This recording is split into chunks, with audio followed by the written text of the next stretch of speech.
How do you react when your own parents steal your gold credit card, then laugh in your face when you ask for it back? How do you stay calm when you realize the car and the motorbike they just gifted your younger siblings were bought with a card they thought was yours, but legally it wasn't yours at all? Before we dive deeper into this story, I have one small request. Please subscribe, drop a like, comment, and hit that hype button to boost this channel so more people can discover these incredible stories. My name is Ethan, and in my family I am the responsible one. That is the word my mother always uses. She says it like a compliment, but it feels more like a job title I never asked for. I am 32. I live alone in a small one-bedroom apartment in a mid-sized city. My place is simple: secondhand couch, old TV, small kitchen table where I eat most of my meals and work on my laptop. I cook cheap food and make coffee at home instead of buying it outside. My friends at work joke that I act like I am 80 years old when it comes to money. On the table, I keep my wallet, my keys, and my phone lined up in a straight row. It is a silly little habit, but it calms me. Inside my wallet, I have a normal debit card, a regular credit card with a low limit, and one special gold credit card. I almost never use the gold one. It is for emergencies only. It is connected to something my grandfather set up before he died, and I always treated it like a fire alarm behind glass. You do not touch it unless you really have to. The night everything started, I was eating pasta with cheap tomato sauce. The TV was on some documentary I was not really watching. I had my laptop open and my monthly budget spreadsheet in front of me. Rent, utilities, groceries. A line for family help, because in my life that is a real category. My phone lit up and started buzzing on the table. It was my mother calling. I answered, and she immediately started talking fast, like she always does when she wants something. She told me they needed to make a large online purchase. She said their own card had some problem with the limit, but that it would be fixed soon. She reminded me that I hardly ever used my gold card and said it was just sitting there doing nothing. She said a good son would not let his parents struggle over something so small. I said I wanted to know what the purchase was. She brushed it off and told me it was important for the family, and that I should trust her. Then she added a quiet sentence about how much they had done for me over the years and how sad it was that I had become so cold about money. I could hear my father in the background making comments about how young people today only care about numbers on a screen. I felt that familiar pressure in my chest, the mix of guilt and duty and tiredness. I told her I could drive over and drop the card off, but only for a day. I said it clearly. One day. She said that was more than enough and that they would give it back right away. She used a warm, happy voice then, like everything was fine now that the responsible one had fixed the problem. Half an hour later, I was pulling into their driveway. My parents live in a small suburban house. The lawn is never really neat, but my mother always hangs decorations for whatever season it is. There were faded flags on the porch and a plastic wreath on the door. The place is always a little loud. TV on, music from someone's phone, voices overlapping from different rooms. When I walked in, my mother greeted me like I had come for a party instead of a favor. My father stayed on the couch watching a game. My younger brother Dylan had headphones on and was playing something on his laptop. My sister Kayla was on the floor taking pictures of herself on her phone. I held up the gold card and told my mother again that it was only for a short time and that it had a limit. I reminded her that it was tied to something important. She waved her hand and said I worried too much. She told me she knew how to use a card and that they were only making one purchase. She said I should relax and live a little. My father called from the couch that I was acting like a bank manager instead of a son. He laughed after he said it. Dylan did not even look up. Kayla glanced at the card and then back at her phone. I felt like an employee dropping off supplies. I put the card carefully into my mother's hand and told her to keep the receipt and send me the details. She nodded, but did not really listen. Then she hugged me and told me I was a good boy. I am 32, but to her, in that moment, I was boy again, the one who fixes things with money. On the way home, I had a small, uneasy feeling in my stomach. But I pushed it down. They had promised to give it back in a day. I told myself it was fine. It was family. A day passed, then 2, then 3. I did not get a message. No receipt, no picture of a package, no call about bringing the card back. I was busy at work, and I did not chase them right away. That was my mistake. I waited. At work, people treated me differently. I am a software engineer, and in the office, I am not the responsible son. I am the person people go to when a system breaks or a release fails. My coworker Liam always says that if I say something will be handled, then it will be handled. That kind of trust feels good. It is clean, simple, and based on actions, not guilt. 3 days after I handed over the card, my mother sent me a text. It was short. She said they were having a small get-together on the weekend.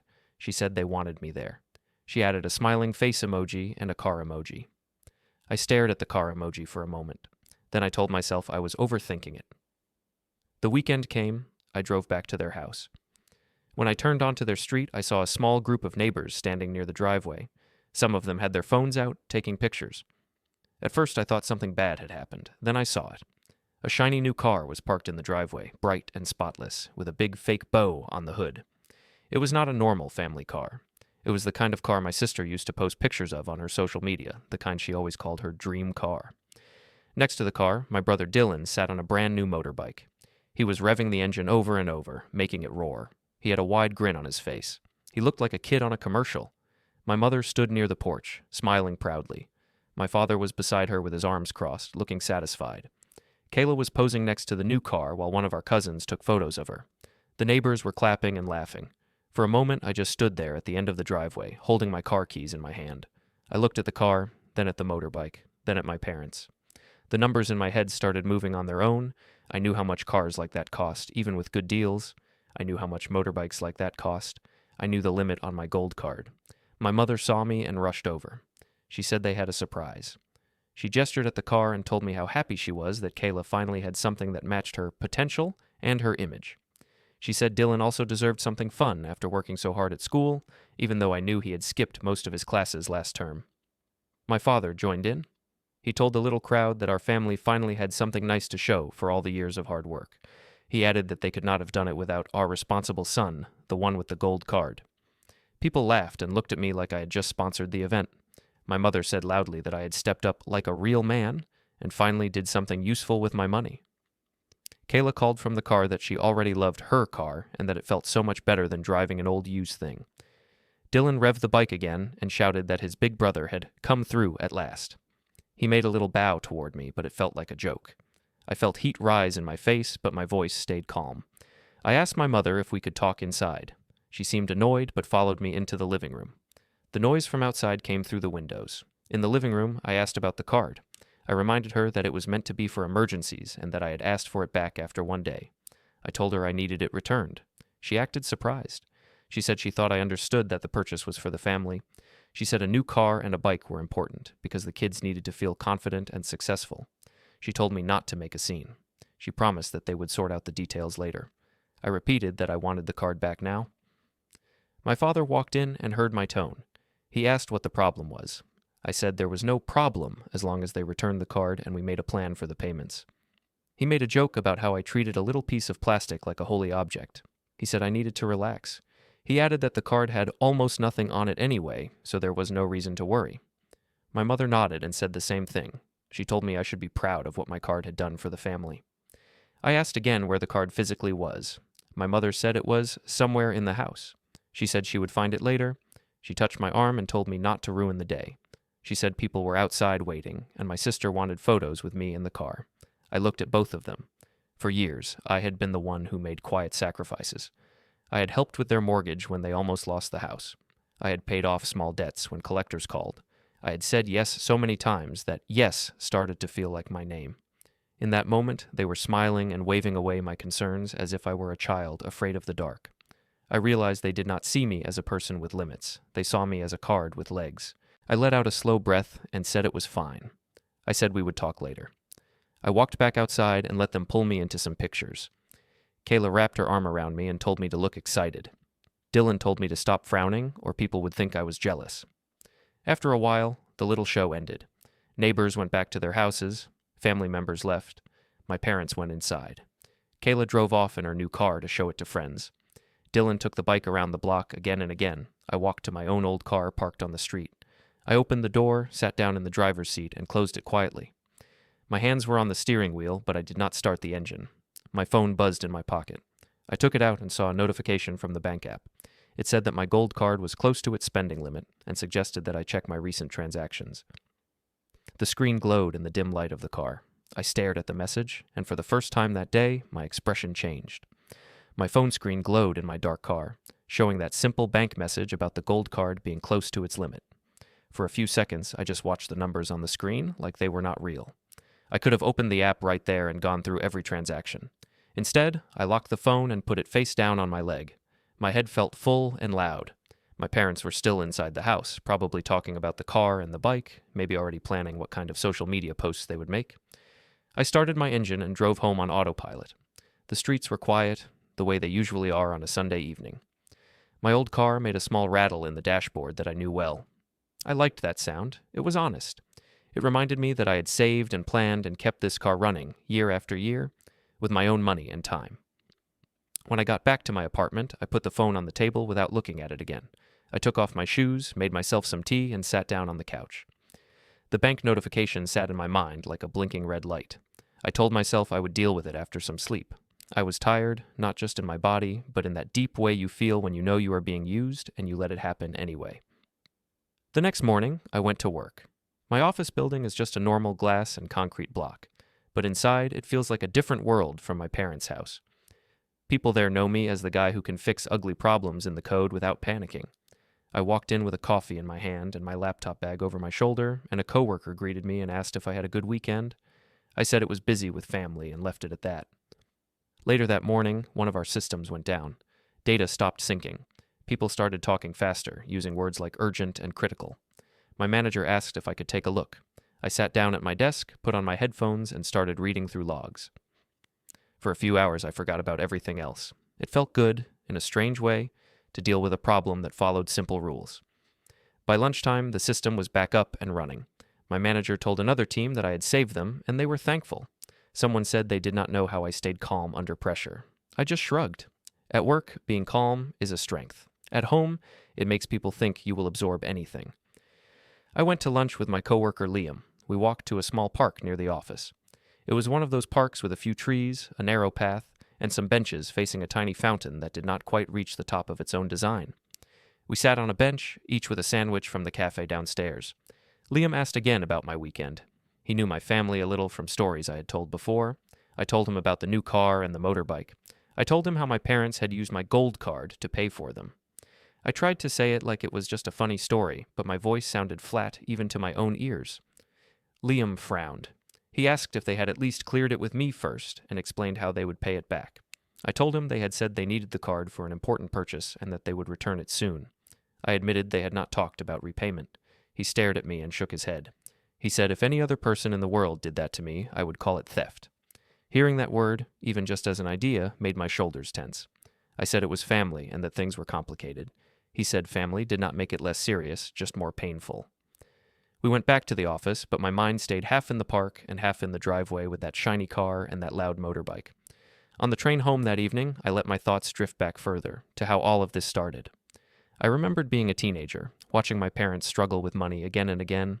Bills came in thick white envelopes that my mother would hide under magazines on the coffee table. My father would argue with people on the phone, saying they were being unfair, that he just needed more time. Sometimes the electricity was late, sometimes the car was almost taken. When I turned 16, I got my first part-time job stocking shelves at a store. My mother told me it would teach me the value of work. I thought I would use that money for small things, like going out with friends. Instead, many times, she came to me and said they were short on the phone bill or needed gas to get to work. She reminded me that we were a family and that we all helped each other. My friends saved for trips and new clothes. I paid for groceries and late fees. Years later, when my father lost a big client and they fell behind on the mortgage, they called me in tears. The bank was threatening them. I was in my early 20s, just starting my first full-time job in tech.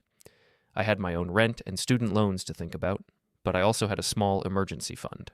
They told me if I did not help, they might lose the house. My mother said she had nowhere else to go. My father said he had given everything to us and now needed something back. I took a chunk of my savings and wired it to them. They said they would pay me back. They never did.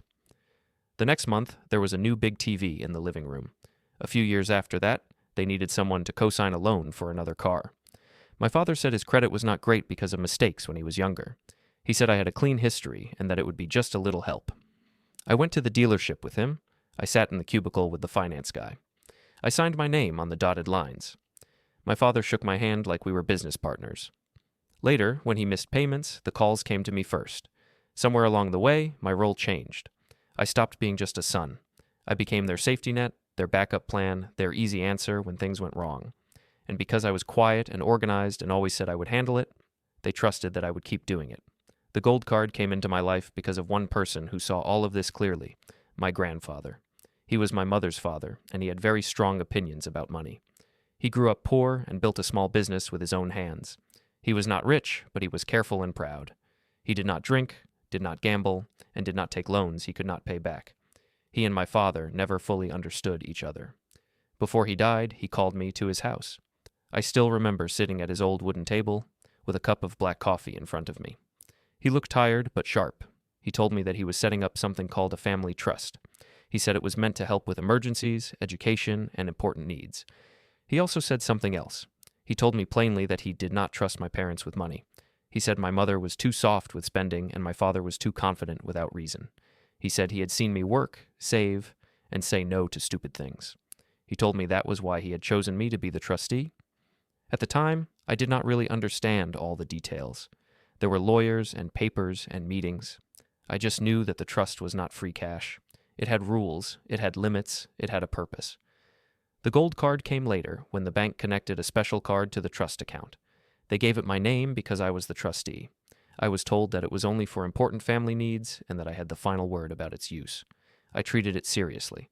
I almost never used it.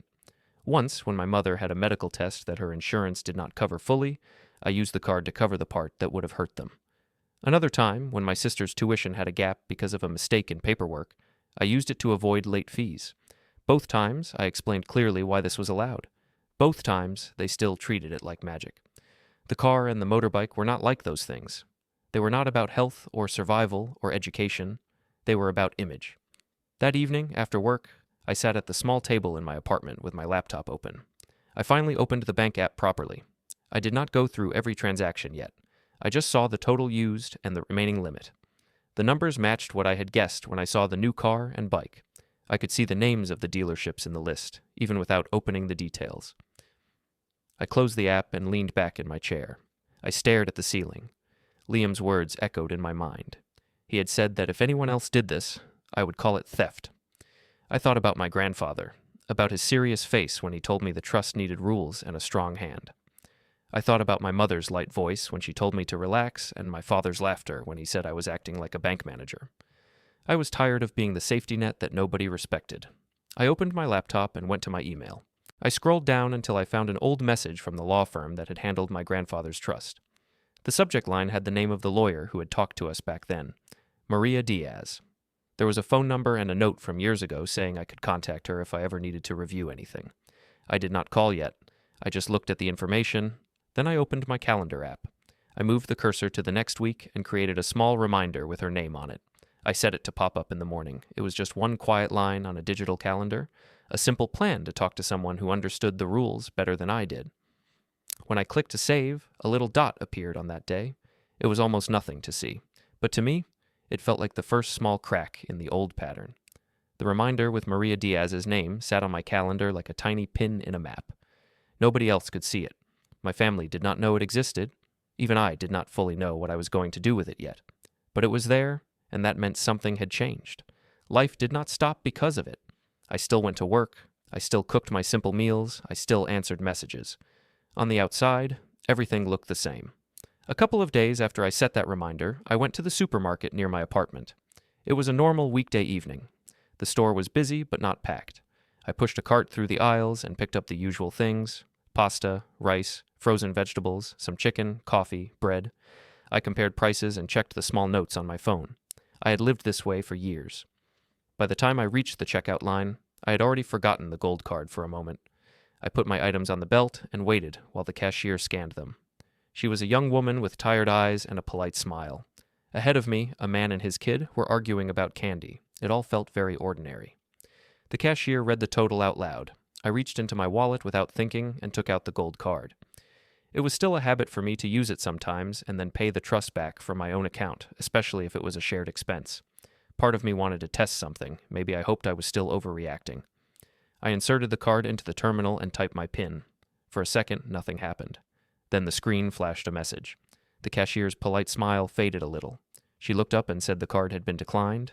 She asked if I had another card. The people behind me shifted. I heard someone sigh. The man with the kid glanced at my groceries. They were not luxury items, just basic food. The idea that my card had been declined for simple groceries made something twist inside my chest. I told the cashier I would use another card. My voice sounded calm, even though I did not feel that way. I took out my regular debit card and paid with that. The machine accepted it without a problem. The cashier gave me a small, apologetic look, like she thought I might be embarrassed. The funny thing was, I did not feel embarrassed. I felt tired. And under the tired, there was something else building, not anger in the hot, explosive way, more like a slow, cold pressure. I pushed my cart out to the parking lot and loaded the bags into my car. Before I started the engine, I opened the bank app again, this time with both hands steady.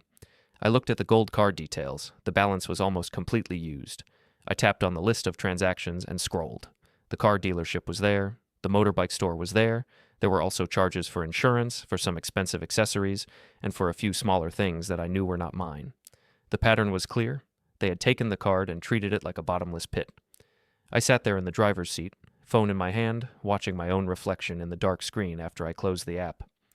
I thought about the card being declined in front of that line of strangers. I thought about my parents telling me that the card had almost nothing on it anyway. I thought about my sister showing off that new car and my brother revving the bike, both of them acting like they had won some prize from the sky. I put the phone down and drove home. On the way, I stopped at a small cafe near my apartment. It was a quiet place with soft lights and simple chairs. I texted Liam and asked if he had time to meet. He said he could swing by for a quick coffee. I ordered a drink and sat at a table by the window. My hands still felt tight from gripping the steering wheel. When Liam arrived, he could tell something was wrong. He asked what had happened. I told him that my gold card had just been declined at the supermarket. I told him it was because of the car and the bike. He listened as I laid out the facts. I had given the card for one purchase and one day. They had used it for 2 large purchases and a bunch of extras. They had not returned the card. The card was now almost maxed. And when I tried to talk about repayment, they had laughed, pushed it aside, and told me to relax. Liam shook his head slowly. He said it sounded like I had been volunteering as their bank. He reminded me of how often they had pulled me into their financial messes before. He told me again that if this story involved anyone except my family, I would already be using words like theft or fraud. I told him that it felt wrong to use those words about my own parents, my own brother and sister. He said that feelings did not change what had happened. The card was not a gift, it was a tool with clear rules. He said that, honestly, it seemed like they did not care what they were doing to me at all, as long as they got what they wanted. I sat there, stirring my drink, even though it did not need stirring. I knew he was right, but accepting that felt like standing on a cliff and looking down. Liam asked what I planned to do. I told him I was thinking about talking to the lawyer who had set up my grandfather's trust. He nodded and said that sounded smart. He said that instead of arguing with people who refused to listen, I should talk to someone who understood rules. He added that he thought I was too kind for my own good, and that one day that kindness would break me if I did not set a line. We finished our drinks, and he left to catch his train. I walked home slowly, past a row of dark shops and a closed bar with chairs stacked upside down on their tables. The city felt quiet and cold, but at least it was honest about it. Back in my apartment, I put the groceries away and sat down at my small table again.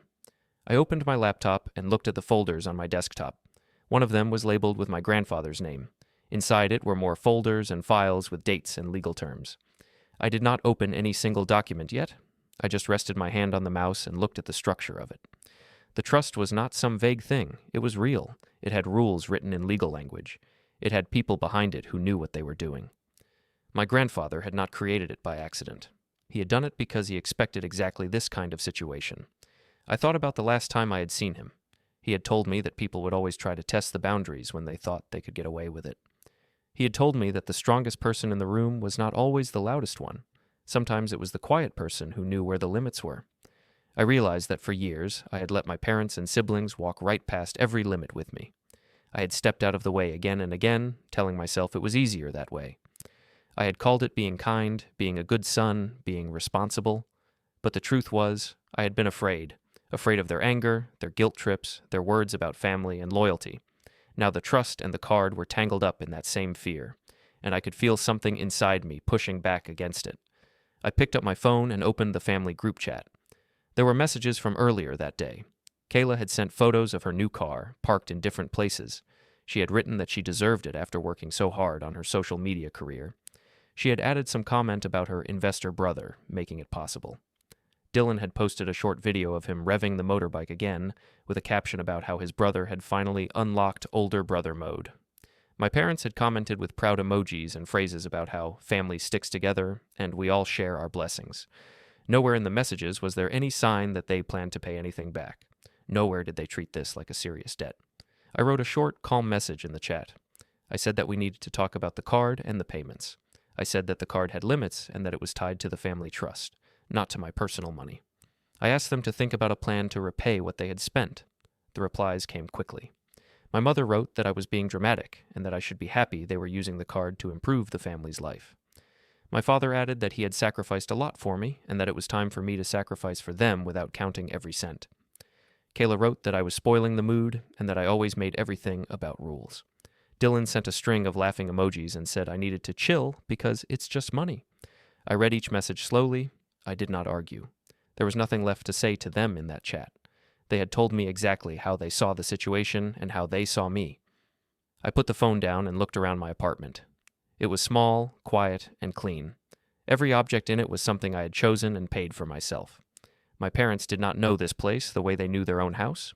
Here, I did not owe anyone anything. I went back to my laptop, to the folder with my grandfather's name. I let the cursor hover over one of the files that had the word trust in it. I did not open it. Not yet. Instead, I opened a browser tab and typed in the name of the law firm from the old email. I found their site. I found Maria Diaz's profile. Her face looked exactly like I remembered. Calm, serious, professional. I read the short description under her photo. It talked about estate planning, trusts, and helping families follow the wishes of the people who built those trusts. It said she believed in clear rules and fair results. I sat there for a long moment, feeling something shift inside me. It was like a switch flipping, but not in an angry way. More like a light turning on in a room I had kept dark for years. For once, I was not thinking about how to avoid making my parents upset. I was thinking about what my grandfather had asked me to do and about what was actually right. I picked up my phone again. My thumb hovered over the calendar reminder with her name. Then I went to my contacts and searched for the number from that old email.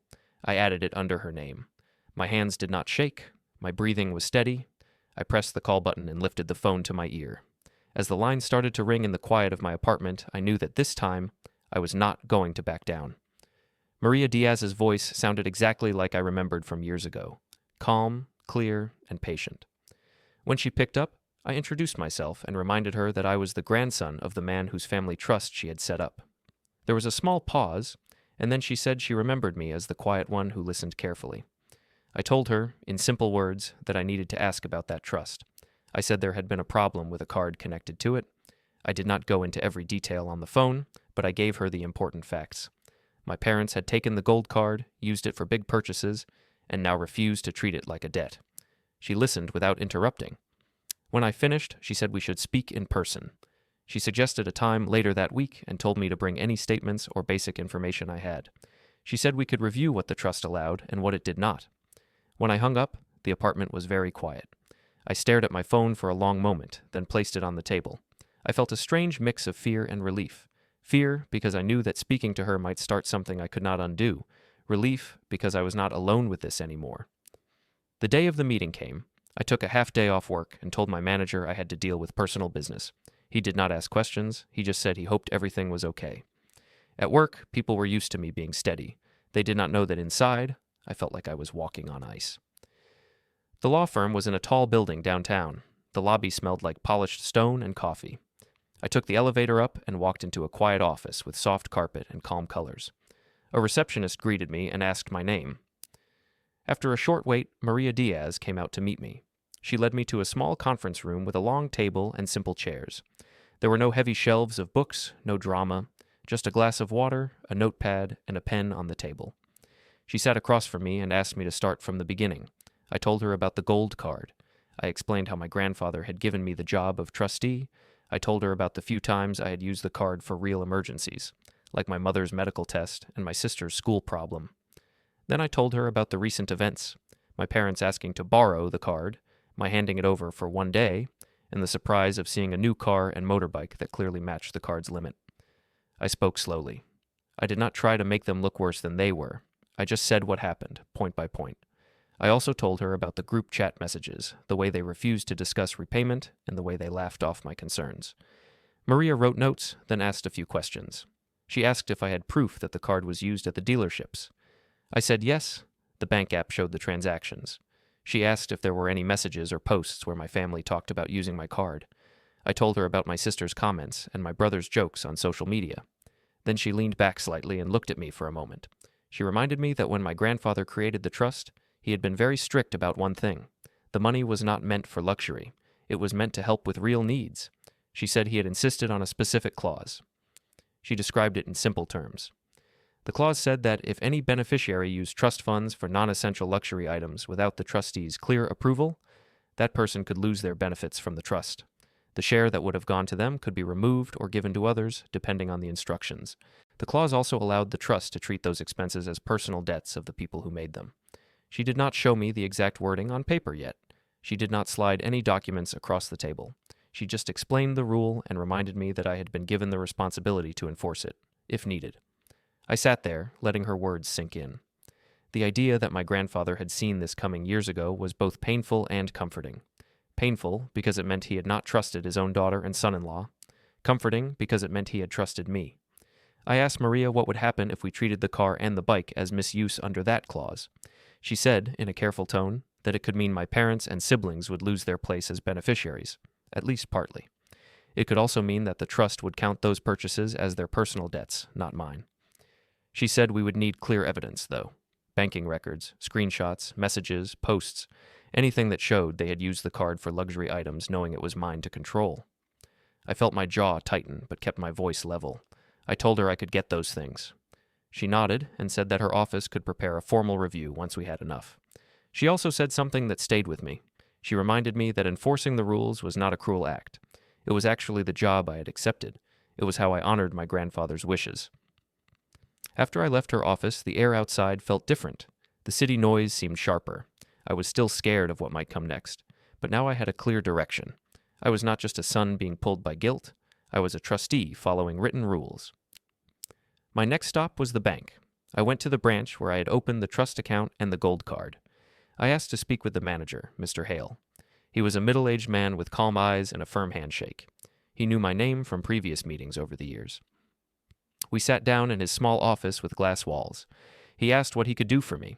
I told him I needed complete statements for the gold card for the last few months. I explained without drama that my family had used the card for large purchases and that I needed to review everything for the trust. He listened and nodded. He said he remembered when we first connected the card to the trust account. He reminded me that the card was not a normal personal card. It was linked to the trust as an instrument, with me as the trustee. That meant that while my name appeared on the card, the responsibility and control were tied to the trust rules. That simple reminder was important. It meant that my parents' idea, that the card was mine, and I should just absorb whatever they did with it, was wrong on a deeper level. It was not just about me, it was about the trust itself. Mr. Hale said he could arrange for official statements and breakdowns of the charges. He would make sure they showed the dates, amounts, and merchants clearly. He said this would help the trust's lawyer review everything. He also mentioned that, depending on the trust's decision, the card's structure could be adjusted so that misuse did not fall on me personally. We talked quietly about options. Again, no documents were printed in front of me yet. He just explained what the bank could do. When I left his office, I felt like pieces were clicking into place. It was only then that I drove to my parents' house. I did not tell them I had spoken to a lawyer or the bank. I went in looking calm. My mother was in the kitchen cutting vegetables. The TV was on in the living room. My father sat in his usual spot on the couch. I could hear Dylan's voice from another room, talking loudly to someone online. Kayla was not there. She was probably out somewhere in her new car. I joined my mother in the kitchen and asked if we could talk about the card. She sighed and said we were still on that topic. I said yes, we were, because it was serious. I told her that the card was now close to its limit and that it was meant for the trust, not for random big purchases. She responded with the same lines as before, or she said it was for the family, that I worried too much, that I should be more generous. She reminded me of sacrifices they had made raising me. She asked how I could be so cold. My father joined in, leaning against the counter. He said he had worked hard his whole life and that he deserved something nice in his later years. He said helping the younger kids get started in life was part of my duty as the older brother. He called me ungrateful for even bringing it up. I listened without raising my voice. Then I asked a simple question. How did they plan to pay for the car and the bike, and when would they return the card? There was a silence.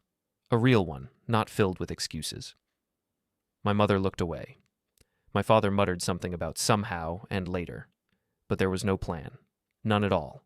They expected the card to erase any need for one. I looked at them and, for the first time, I saw exactly how different our views were. To them, the trust and the card were just another source of easy money, like a river that never ran dry. To me, they were something much more serious that carried weight and rules. Dylan came into the kitchen, holding his phone. He had been filming himself earlier. He told my parents he had just posted another video with his new bike and that it was getting likes. He mentioned how funny people found the idea that his nerdy brother had finally done something cool by financing it. My mother laughed. My father smirked. Dylan showed me his phone without noticing the expression on my face. On the screen, I saw a clip of him revving the bike, with text over it about his brother's gold card making it possible. I realized then that I did not have to record anything secretly. They were recording themselves. They were leaving a trail of proof without even thinking about it. I said very little after that. I told them I had to go back to work. My mother told me not to bring up the card again and to just enjoy the good things it had done. My father went back to the TV. Dylan walked away, still looking at his phone. On the drive home, my mind replayed every word, every laugh, every careless post. When I got back to my apartment, I sat at my small table again and opened my laptop. This time, I did not just stare at the folders. I created a new one on my desktop. I named it something simple, just a word that only I would understand right away. Then I took my phone and started taking screenshots. The bank app with the dealership charges, the clip of Dylan talking about my gold card, the group chat messages where they dismissed repayment, the photos of Kayla with the car and her captions about her investor brother. Each screenshot went into that folder. I did not show them to anyone yet. I did not even open them again once they were saved. I just made sure they were there, lined up in order. When I finished, I leaned back in my chair. The room was quiet except for the low hum of my fridge. On my laptop screen, that new folder sat in the corner like a small, silent weight. As I watched it, an email notification popped up in the corner of the screen. It was from Maria Diaz's office. The subject line mentioned a trust review meeting and suggested a date to invite my family in. The email from Maria's office stayed on my screen for a long time. It was a simple message about scheduling a trust review meeting, but to me it felt like a line drawn on the ground. I clicked it open and read the suggested date and time twice. My eyes followed the words, but my mind was on my family's faces when they stood in front of this same firm, thinking they were walking into a room full of free money. For a few minutes, I did nothing. I just sat in my chair, listening to the quiet sounds of my apartment. The fridge hummed. A car passed outside. Above me, someone walked across their floor. Everything was normal and small, but the email felt heavy. I answered, saying the date worked for me. I wrote that I would bring my parents and siblings as beneficiaries. I kept the tone formal. I did not add anything about the card or the car or the bike. I simply confirmed what they needed. After I sent the email, I shut the laptop and rested my head in my hands. I knew what this meeting could mean. If Maria followed the trust instructions, things would not go back to how they were. I would not be able to pretend the gold card incident was just another family mess I could mop up quietly. The next few days felt slow and fast at the same time. At work, I handled tickets, wrote code, and answered questions like usual. My manager praised a feature I had finished ahead of schedule. Liam invited me to join some coworkers for drinks. I turned them down, saying I had things to do. He watched me for a second and asked if my family situation was getting worse. I told him I was taking steps to deal with it properly. He looked relieved when he heard that. He said he hoped I would not back down this time. He said it was strange that I could handle complex systems at work with confidence but still let my family treat me like a piece of furniture. I did not argue. He was right. On one of those evenings, I rented a desk in a small co-working space near my apartment. It was a simple room with white walls, big windows, and a row of tables with chairs and power outlets. The air smelled like coffee and printer ink. People there minded their own business. Nobody asked what I was working on. I sat at a corner desk, opened my laptop, and connected my headphones without playing anything. The headphones were just a way to build a wall between me and the room. On the screen, that folder I had created with screenshots and notes waited. I clicked it open. Rows of files appeared. Images from the bank app, pictures of Dylan's video caption, copies of Kayla's posts, chat logs where my parents dismissed the idea of repayment. I did not need to read them to remember what each one meant, but I went through them anyway. I made sure every file was clear and easy to understand. I adjusted file names so the dates and times were obvious. I created subfolders, one for the gold card transactions, one for social media posts, one for messages. I also wrote a simple timeline in a document. No emotion, just facts. The day my mother asked to borrow the card, the day I handed it over, the day I saw the car and the bike, the day the card was declined in the supermarket, the conversation at my parents' house, the family group chat replies. The more I wrote, the more it all turned into a pattern I could see from a distance. It stopped being a messy ball of feelings and became a clear path of actions and reactions. It was strange how freeing that felt, like I was finally looking at my life from outside my parents' kitchen. I printed nothing. I did not share any of it yet. I just saved the files and backed them up. I thought of it as packing a suitcase before a long trip.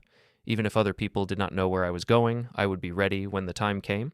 Later that week, I went back to Maria's office for a short follow-up. We sat in the same small conference room. I handed her a USB drive and told her it had the information she had asked for. I also gave her permission to request what she needed from the bank. She plugged it into her laptop and glanced through the file structure, nodding. She said she would have her team organize everything and prepare a summary for the trust review meeting. She reminded me that during the meeting, she would speak first, not me. She would explain the trust and the issues. She said it was important to keep things professional and to let the documents speak. I agreed. I told her I did not want a screaming match. I just wanted the rules to be enforced. She studied my face for a moment. She said many people in my position either backed out at the last minute or lost their temper when confronted. She said she saw neither of those things in me. I told her I had spent my whole life being calm while other people made noise. This time, the calm would be on my side. After that meeting, I walked to the bank again. Mr. Hale greeted me with the same steady manner.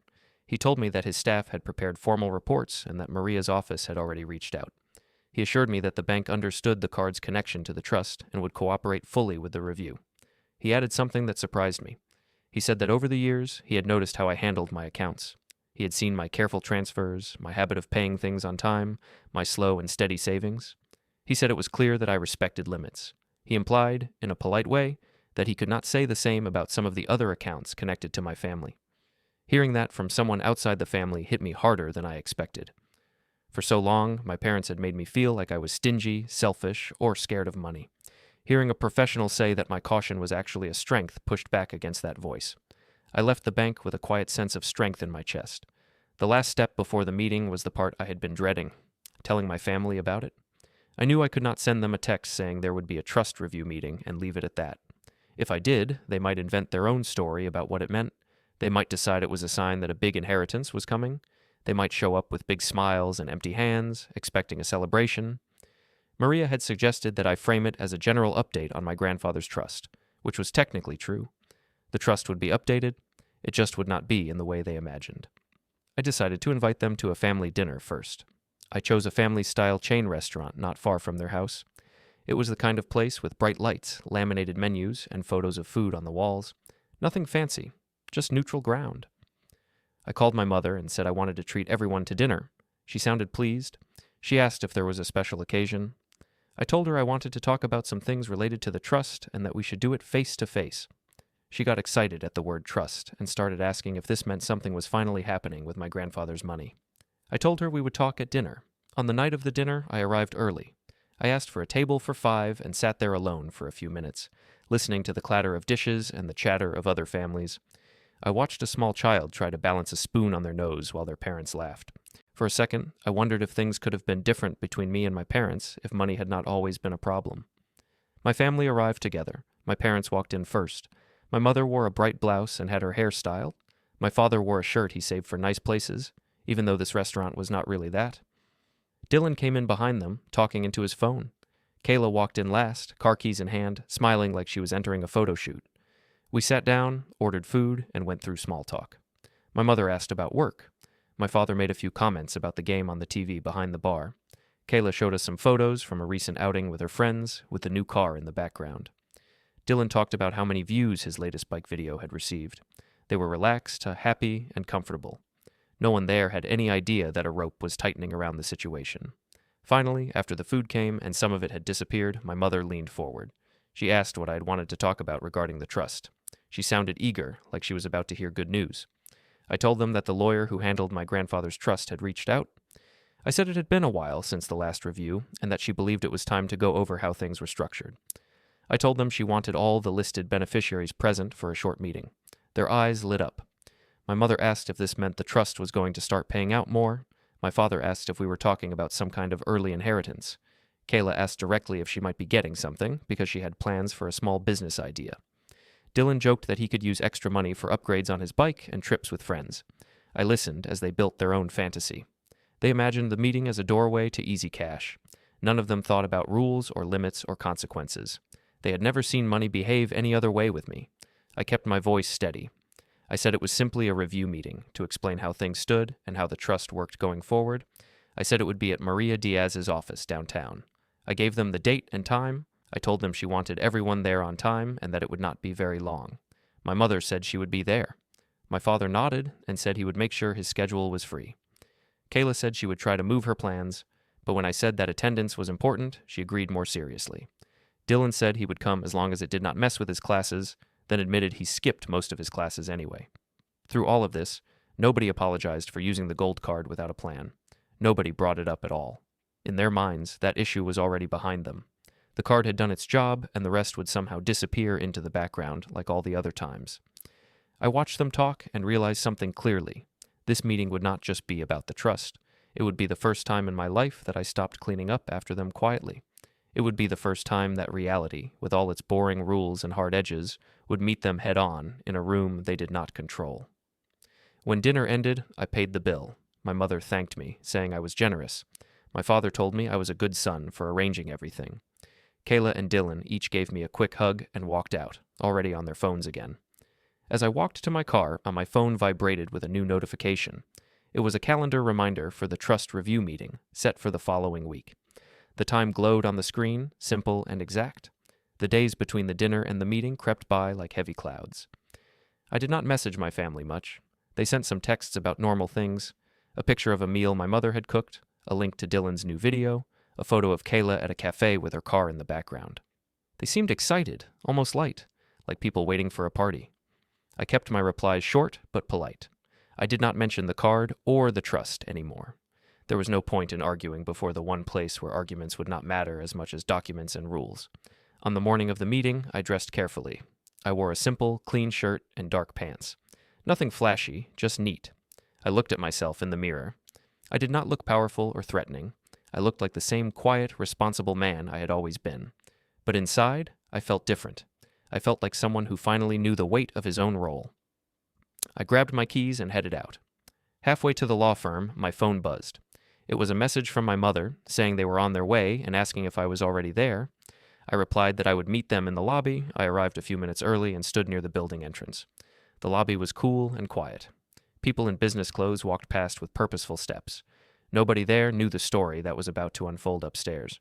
My parents and siblings arrived together, just like they had at the restaurant. My mother looked hopeful.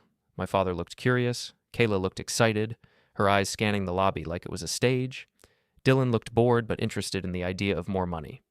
They asked where we needed to go. I led them to the elevator, the doors slid shut, and the numbers above the door began to change. No one spoke in that small box. The silence was thick.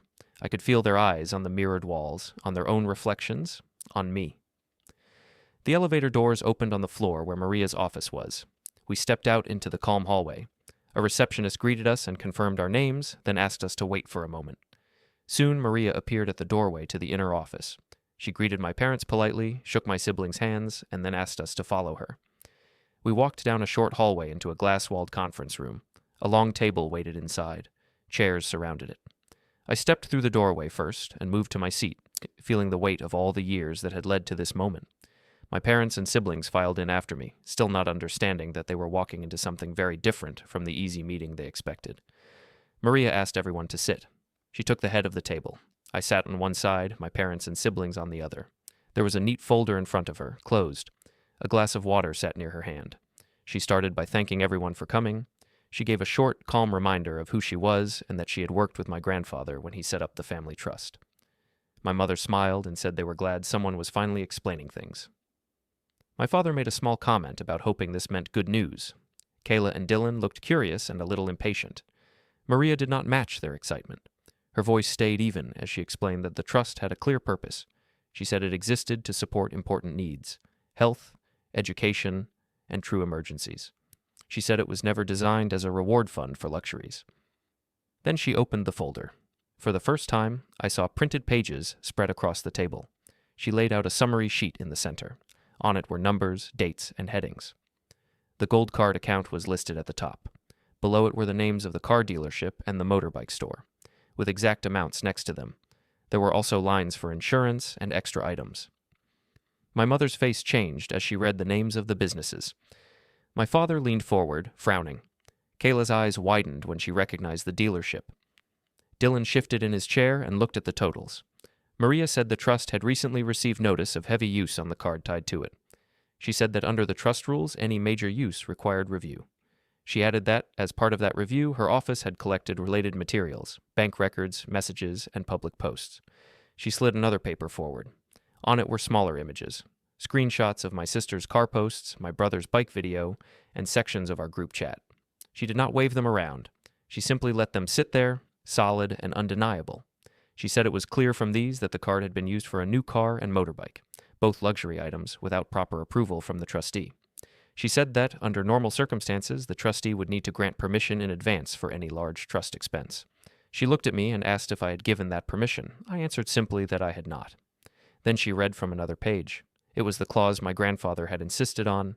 She explained, in plain language, that if any beneficiary used trust funds for non-essential luxury items without the trustee's approval, that beneficiary could be removed from the trust.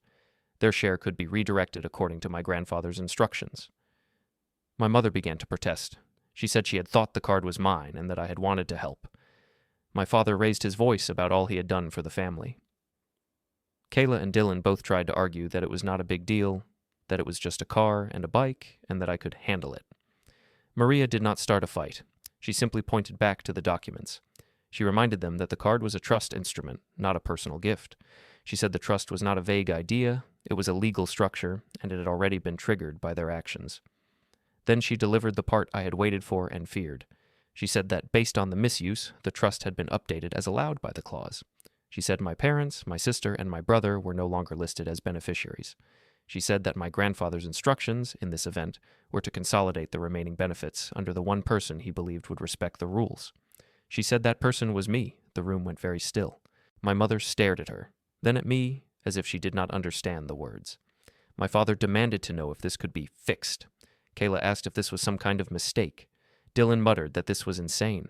Maria continued. She said the trust had also instructed the bank to treat the car and bike charges as personal debts of the people who benefited from them. She said the trustee would no longer be responsible as guarantor. She pressed a button on the phone in the middle of the table. Mr. Hale's voice came through the speaker, calm and professional.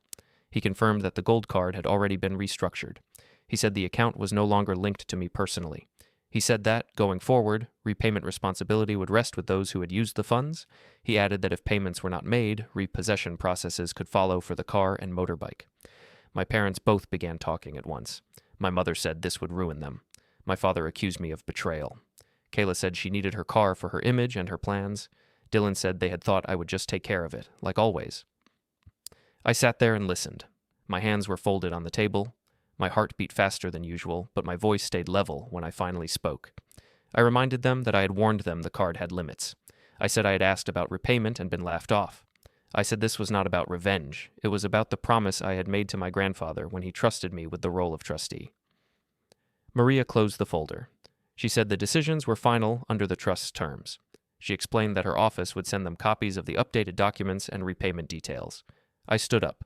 On the table in front of me lay the gold card, now canceled, that had caused all of this. I left it there. I put my own everyday card back in my wallet. As I walked out of the glass-walled conference room, I saw my family still sitting around the table, staring at the papers in front of them, their voices finally quiet. The door clicked softly shut behind me.